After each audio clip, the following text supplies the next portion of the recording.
Got to the store a little bit before it opens this morning. Thought I would share with everybody what I'm making for the Super Bowl. So if you don't know what you're making, you can make what I'm making.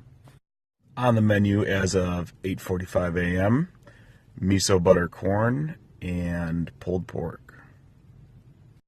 Also thinking about making bacon wrapped dates stuffed with chorizo. And I don't know, need a couple other little munchies. So if you have suggestions, would love to hear them. Number one and most important thing I always stress, we need quality ingredients, especially for like your main stars of your show. So I'm here to get Japanese miso paste. In the Chicagoland area, doesn't get any better than Mitsuwa. My go-to spot. Now let's hope I can find somebody who can speak English and help me. We have found the miso.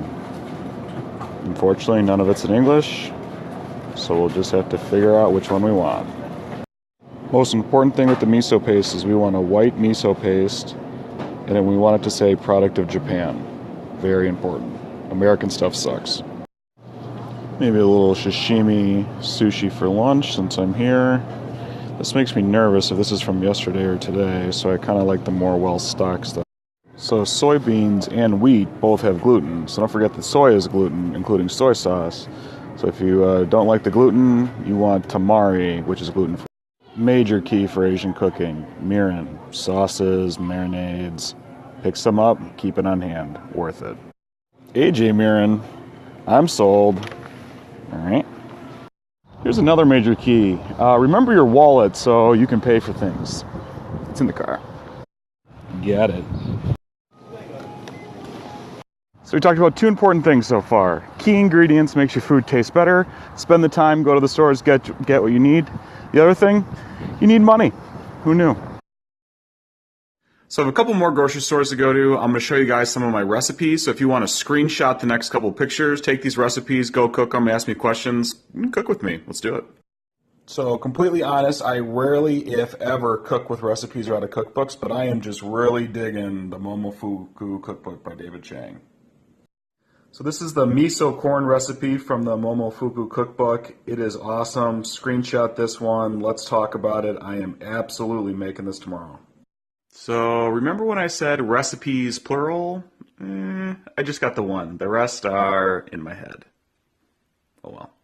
So we're going to go to the grocery store here in a little bit and pick up our things to make our pulled pork, our bacon wrapped dates. I'm thinking maybe guacamole. And I'm still open to suggestions, so use that chat thing. Warning, if you're making the pulled pork with me, we need that today because we have to put a dry rub on it overnight and it's going to cook for at least 6 hours tomorrow. Need it tonight. About to head to the grocery store? Here's my list.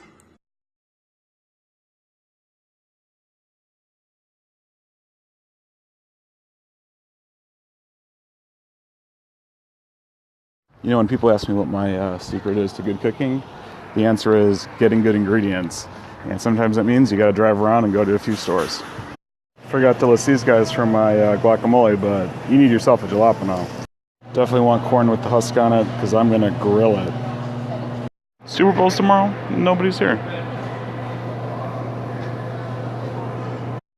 Are any of you cart leavers at grocery stores? I leave my cart in the middle of the store and run around without it all the time. Al Milagros are the best. All right, second store down. Got the whole list checked off, and I remembered my wallet. Winning. Okay, just got home and getting right to it. Time to do a quick little dry rub on the outside of our pork. Both salt and sugar are very hygroscopic, meaning they attract moisture. So the purpose of this is to pull moisture out of the meat, concentrating more of the flavor in the pork. I'm using a 50-50 blend, about a half to 3/4 of a cup each of the salt, and I'm using turbinado sugar for a little extra flavor. First start by laying 2 sheets of plastic wrap down on the table, slightly overlapping. So I'm using the bone-in pork butt, and we're going to start with it fat side down. There you can see the bone running through it there. And then we're going to rub it with our salt sugar mixture. So we're going to put it on there. Now here you want it really liberal, and we're going to rub it into the meat. Rubbed it all over, got into little folds and cuts within the meat. All sides, the top, the bottom. We're ready to wrap it up. Okay, wrapped up super tight.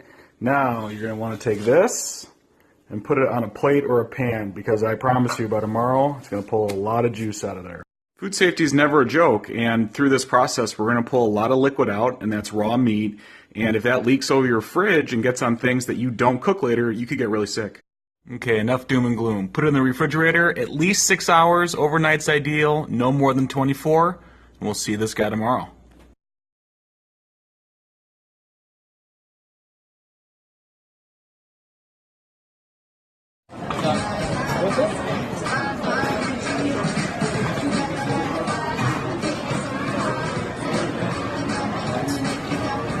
Guess where we're going?